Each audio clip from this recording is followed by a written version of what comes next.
The Nets and the Bulls are known to be two of the biggest sellers on the trade market this year, but the Utah Jazz say, don't you forget about me, because they've got some really interesting candidates. We've got the latest on the Jazz trade chips and what they could expect to get in return. I'm Trevor Lane. This is the Basketball Bulletin. Make sure you subscribe right here to the channel. Don't forget to turn on notifications as well. All right, so let's take a look. This is from Mark Stein's fantastic Substack here.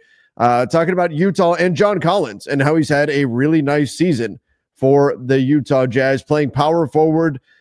He has been putting up 17.8 points, 8.8 rebounds. We'll look at his full stats in just a moment.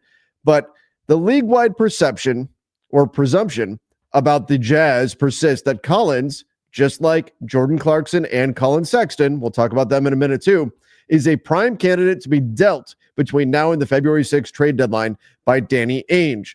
Collins has learned how to cope with this. Yeah, look, over on the Front Office Show, it was a running joke that John Collins was on the trade market for years with the Atlanta Hawks, and they just never pulled the trigger. He was just constantly in trade rumors.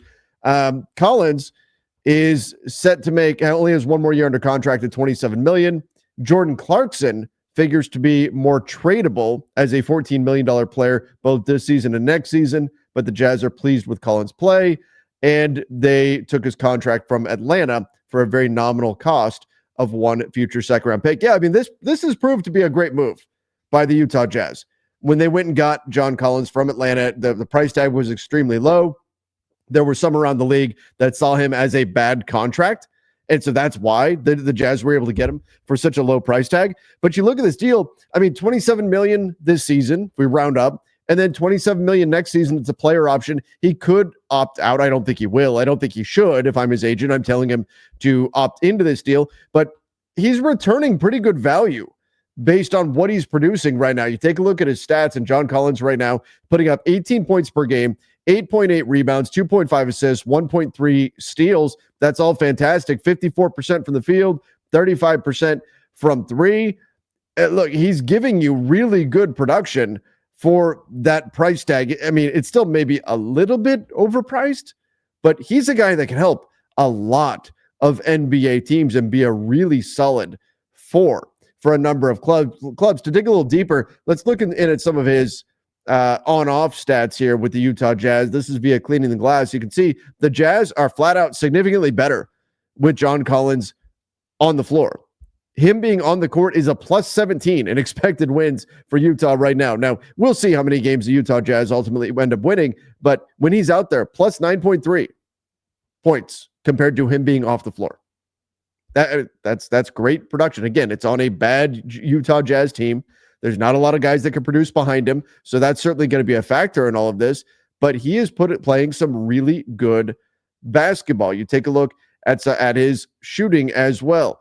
Compared to the other players at his position, which is what Cleaning the Glass does, his effective field goal percentage ranks in the 87th percentile compared to other players at his position right now. And they do list him as a big, so that's important to note. So he's being lumped in with centers and things like that. They don't list him as a wing. He's a big, but still ranks in the 87th percentile compared to other players at his position. You look at the threes, he's knocking those in at a really high clip.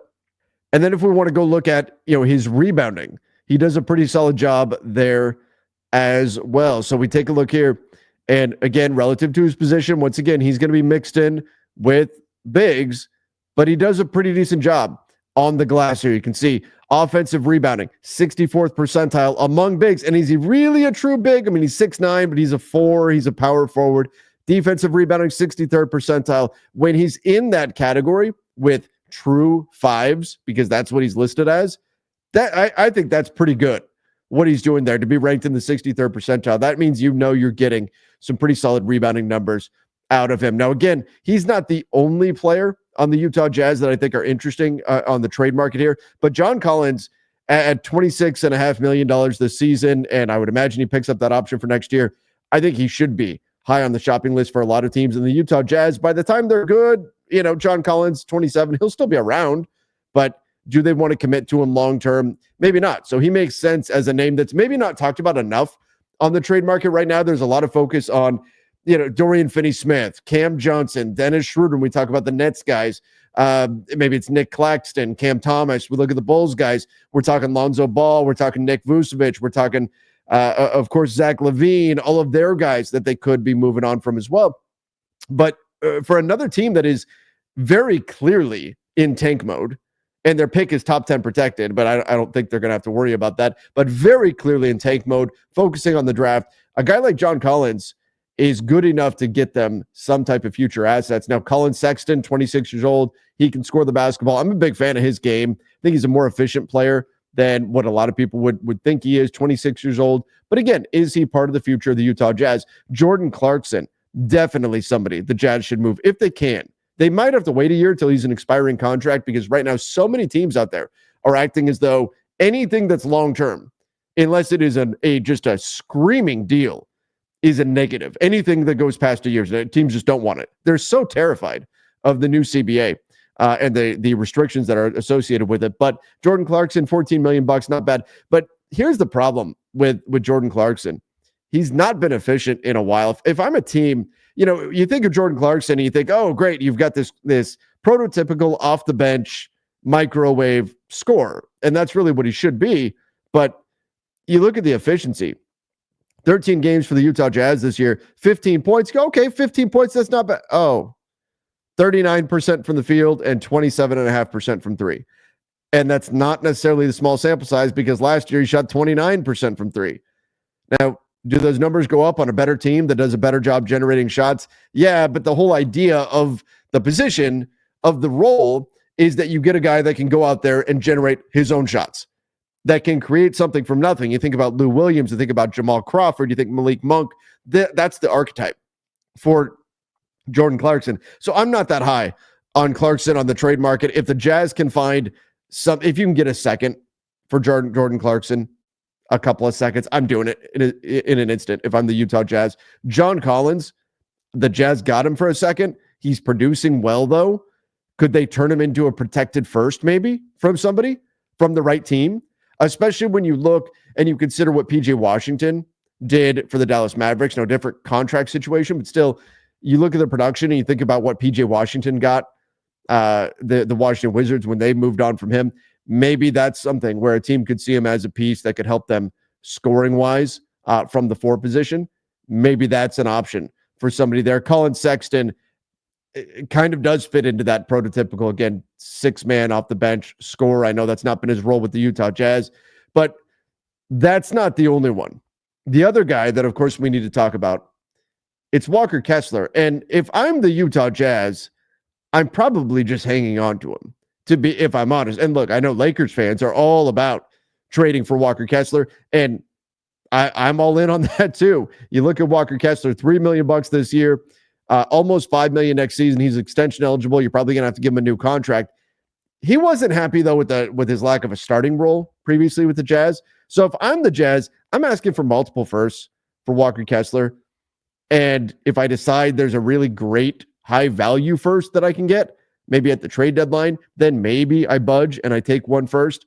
But otherwise, I'm probably keeping Walker Kessler and just building around him for the future, or using him as a foundation piece for the future, because he's been really good for this team this year. But the nice thing with the Jazz, they're going to lose a ton of games, and they've got maybe not quite the one-stop shopping effect that the Nets have, where they've got any type of skill set that you need, you can go find with the Brooklyn Nets. You can find a point guard, you can find a wing, you can find a big, you can find a scorer, you can find whatever you need, right, from the Brooklyn Nets right now.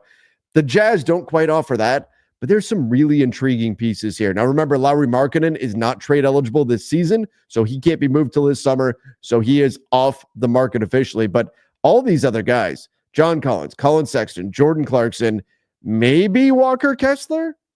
Again, if I'm Utah, I'm probably just keeping him, but there's a number of teams out there that could use a center. So I'm definitely listening to offers on all of these guys and seeing what I can get, because the Utah Jazz are very clearly in tank mode, and there's some guys that are obviously not part of their future, but could still help a contending team this year. So let me know your thoughts in the comment section about the Jazz trade chips. I would put them in a second tier. Right now, it's the Bulls and the Nets. And I put the Nets above the Bulls in terms of what they can offer out there on the trade market.